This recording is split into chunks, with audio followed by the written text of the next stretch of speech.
Kasaysayang hitik ng mga pangyayaring sa ilog na kaugnay. Diway silid ng alaalang pagdaloy ng ilog ang kapantay. Sa pag-inog ng mundo, dumaloy ka, ilog ng kasaysayan.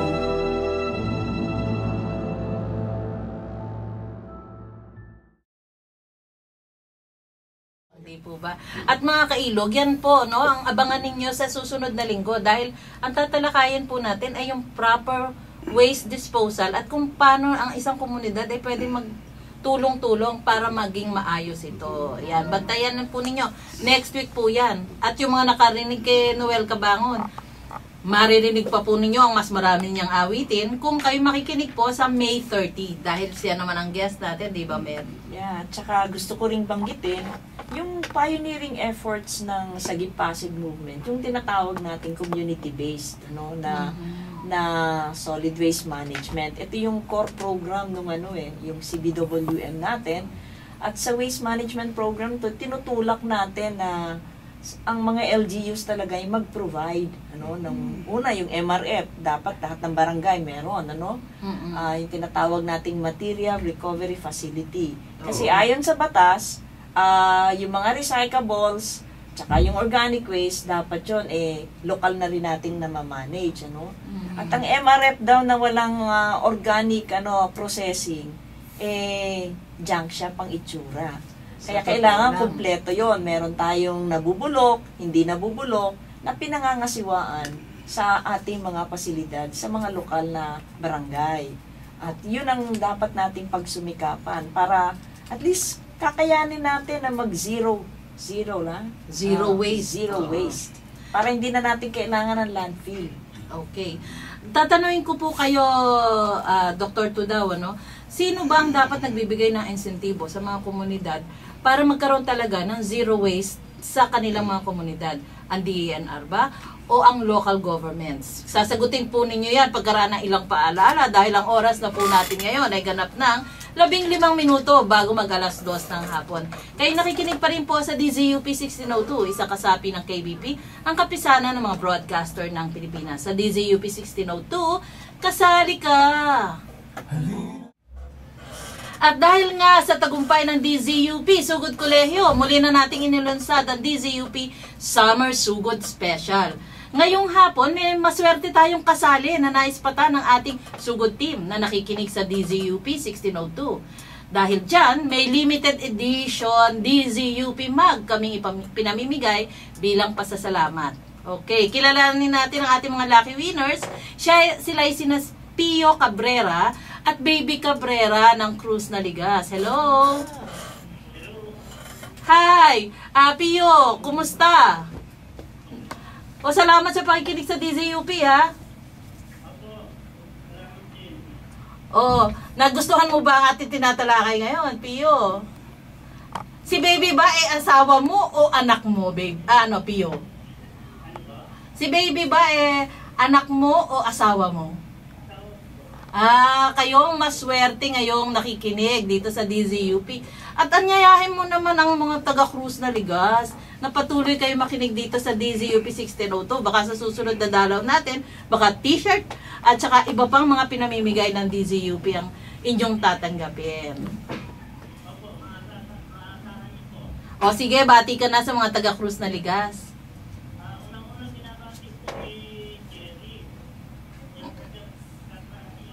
Ay, kilala mo si Jerry. Mga kapitbahay nga talaga kayo. Sino pa? Oo.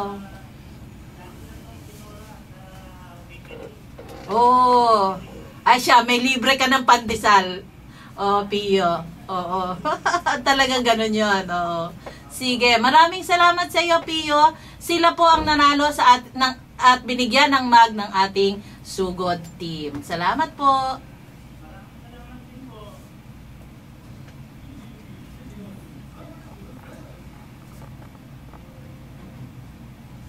Okay. Balik po tayo dito sa Dumaloy Ka Ilog ng Kasaysayan. At syempre, Tita Met, may nanalo na kagad. May nag-text na kagad ng kanilang hula sa contest natin. So, ano bang sagot natin dyan? Ang sagot natin ay Quezon Bridge. Pwede din naman yung tulay ng Quiapo. Basta importante, nando sa tabi, yung tulay na nasa tabi ng simbahan ng Quiapo. O, 13 yung mga tulay natin dyan, na tinatawid-tawiran sa kabuuan ng Pasig River.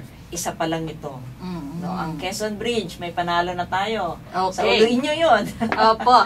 So, Mang Nepomuceno ng Tatalon, pumunta lang po kayo dito sa DZUP para kunin ang inyong regalo mula sa Unilever. O, isang gift pack po.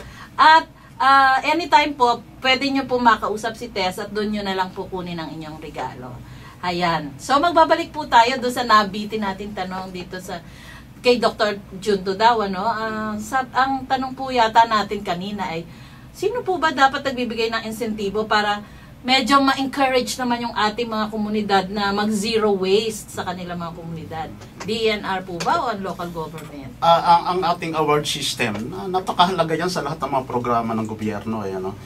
Para dito sa ating waste management, ang local government units bilang isang ahensya na nagpapatupad, nag-i-implement ng solid waste management, ay nagbibigay yan ng insentibo, lalong-lalo sa mga komunidad at sa iba't ibang sektor ng society na kung saan pumapasok po yung kanilang jurisdiction. Pero ang ating department ay bilang isang law enforcement also, formulating laws about solid waste, ay tinitignan po natin ano ba ang napakagandang programa pa para sumuporta po sa incentive system ng ating local government unit. Okay. Meron po ba kayong ang tawag doon, mandate na magbigay ng mga incentives para sa ating mga pamayanan? Kung titingnan po natin yung programa natin sa, hindi lang po ito solid waste, napakalaki po ng programa ng departamento. Meron tayong dito katulad ng forest management, we have the water resources management.